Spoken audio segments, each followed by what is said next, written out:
JUTC in mourning after 3 workers die hours apart. Employees of the Jamaica Urban Transit Company JUTC have been plunged into mourning following the passing of 3 of their own within a matter of hours. 3 male workers of the state-owned bus company passed away on Saturday in unrelated circumstances. The men have been identified as Adrian Marrett, Winston Malcolm, and Glendon Clark. A co-worker of the men who spoke to reporters under the condition of not being named, as he is not authorized to speak to the media, said Marrett and Malcolm died of natural causes, while Clark fell off a roof in a freak accident. Glendon dropped off at the roof. As me say, him drive the 308 bus past me yard every morning. Him blow him hand and me always tell him say, don't wake up my wife when you pass your so. So we always drove you like that. We would see each other at work or off the work, the employee stated. He further shared that Adrian was shot 2 years ago but had since returned to the job. However, he said the now deceased was a diabetic. He died in the hospital. Him get shoot up one morning at the bus stop, waiting on the staff bus, and a car passed and shoot him up. Anyway, him going at the hospital and him recover, but he was diabetic, said the employee. As for Malcolm, affectionately known as Sleepy, the co-worker said he passed away following an operation, adding the death has cast gloom over the JUTC staff. Sleepy was a driver, the manager's brother. Him do an operation. I am off to work now, and me don't even feel the vibes to go to work. But me I go and sit down with the rest of the staff them today, the employee stated, adding that the loss of his co-workers hit especially hard because they enjoyed a sense of camaraderie. Reporters reached out to the JUTC for a comment, but the head of communications said that she could not immediately speak on the incidents. Submachine gun seized in Ebonyville. A submachine gun, a magazine, and 7 rounds of ammunition were seized by officers assigned to the St. Catherine North Police Division in Ebonyville, Spanish Town, St. Catherine on Saturday.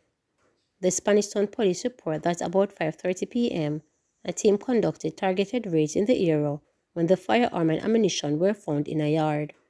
2 men were subsequently taken into custody. Their identities are being withheld pending further investigations.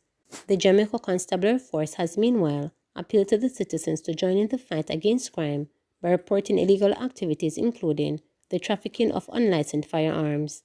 People with information that can assist are asked to call Crime Stop at 311, Police Emergency at 119, the tip line at 811, or the nearest police station. 2 Cuban women gone missing. 2 Cuban women who reside in Montego Bay, St. James, have gone missing weeks apart. Lena Planas, 21, of Great Hills Manor in the city, has been missing since Wednesday, April 3rd. She is of brown complexion, slim-built, and is about 4 feet 11 inches tall. Reports from the Montego Bay Police are that Planas was last seen at home about 8 a.m. on Wednesday. Her mode of dress at the time she went missing is unknown. All efforts to locate her have been futile. Meanwhile, another Cuban national, 27-year-old Camila, also of Swell Avenue, Great Hill Manor in the city, has been missing since Friday, March 15. She is Caucasian, medium build, and is 150 centimeters tall. Reports from the Montego Bay Police are that Camila was last seen at home about 8 a.m. Her mode of dress at the time she went missing is unknown. All efforts to locate her has been futile. Anyone knowing the whereabouts of both women are asked to contact the Montego Bay Police at 876-684-9080, 119 Police Emergency Number, or the nearest police station. Teenage boy charged with Chancell Lane murder. A 17-year-old boy has been stopped with several charges following the shooting death of a man on Chancell Lane, Kingston on Tuesday, March 12. The deceased has been identified as 36-year-old Damian Palmer. The Kingston Central Police report that about 12:50 p.m., Palmer was standing along the roadway among a group of friends when the teen and other men armed with guns opened fire, hitting him. Palmer was taken to hospital where he was pronounced dead. Following investigative leads, the teen was charged once in custody for another crime, the police stated. He was charged with murder, possession of a prohibited weapon, unauthorized possession of ammunition, and using a firearm to commit a felony. His court date is being arranged, the police stated. Leave JC out of it. Outgoing chairman of the Jamaica College Foundation, Christopher Williams, is insisting that the name of the school needs to be kept out of any personal lawsuits, stating that the institution and none of its stakeholder groups are involved in the scandalous affair that has been unfolding over the last 3 years. Williams, in an interview with reporters, says individuals associated with the school have engaged the court on personal matters that the school is not party to and is damaging to its brand. There are some individuals that have been or are currently still members of the Jamaica College fraternity in their professional capacities that are involved in various suits, but those are individual names. Thus, between them, in any personal suit, leave Jamaica College's name out of it, he told reporters. He was referring to the ongoing court battle between acting principal of JC Wayne Robinson and former president of the JC Old Boys Association, Major Bassett Jarrett, which now involves more individuals. In 2022, Robinson had brought a lawsuit against Jarrett alleging that $3 million from the sale of school uniforms, which were given to the association in a fundraising effort, were misappropriated. However, last month, Supreme Court Judge Justice Opal Smith rejected Robinson's suit on the grounds that he had no standing to bring such a claim to his personal capacity as principal of the school, and that Major Jarrett was not a proper party to the claim, as at other times he was acting as president of JC Old Boys Association. Since then, 10 members of the board, including Robinson, had filed defamatory suits against Jarrett. On April 4, Jamaica College, JC Old Boys stages a protest, raised concern about the mismanagement of affairs at JC, and demanded the resignation of Lance Hilton as chairman of the school board. According to Williams, who resigned as trustee in March and chairman of the foundation effective June 30, pursuing court proceedings against Major Jarrett is not worth it, and it is an ill-advised business move, both in terms of the cost as well as the leaks the school would endure by the association. I feel that we, the leaders of the school, the various chairmen, over the last 3 years throughout their entire ordeal, made a bad business decision. It's not worth it. I did my equation and it's not worth the cost, so I'm not interested. I'm not supporting it. I initially donated money personally. I regret that decision. But I'm not supporting it any further. I think it's a bad business decision. But if Wayne wants to pursue it, and if those 9 individuals want to pursue the defamatory suit against Bassel, that is up to them. Good luck to them, he stated.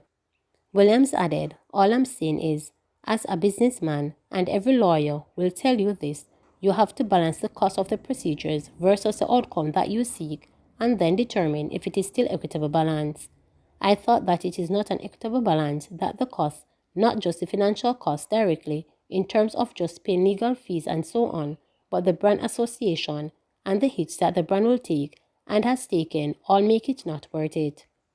But amid the turmoil unfolding with the parties associated with JC, Williams is assuring that the school is fine. He noted that the structure in place need a little tweaking and tightening, but by and large, they are working extremely well, and I don't see the need for a large-scale panic. What we must do is continue to stress test our governance structures. That's what will allow us to dominate the 200 years. It's not the people, it's not the individuals, clearly, it's the structures that we have. That's why Jamaica College is Jamaica College. He said the structures of the school trust that has trustees, the school board, the fundraising arms, and those fundraising and stakeholders relationship arms are the Parent Teachers Association, all 4 chapters of the Old School Boy Association, and the foundation. Williams said he resigned as a trustee because he felt the trust needed to improve its governance in terms of reporting, trust meetings, and so on, noting that the lax structure helped to spark the unfolding saga. I thought that the trust needed is important and lead the school. It is the trust that should ensure other entities are operating within the guidelines. So we have to manage that, and when we allow that, there must be sufficient reporting on how the use of brand performed in financial reports so that we can just make sure we are dotting all the I's and crossing all the T's, and that's a very fundamental point. I think most high schools haven't tightened that up. We are in the process of tightening that up. That's essentially what caused the initial fallout with the Jamaica Old Boys Association and the school, and it's not an unreasonable ask. All the stakeholders have agreed to abide by the ask and ensure their proper reporting is done. He stressed that all JC Old Boys must continue to police and make sure that not a dollar for the school slash funds or used to support the individual lawsuits, no money from the school, no money from the Jamaica Old Boy Association chapters, that is. So as long as JC is not involved, which it is not, then JC's money has not been touched to support either side, we're good. Williams said he had a sent message to current chairman of the trust to ask the principal and the chairman of the board not to comment on these suits because Jamaica College is not involved. Please remember to subscribe, like, share, and click the notification bell for daily updates.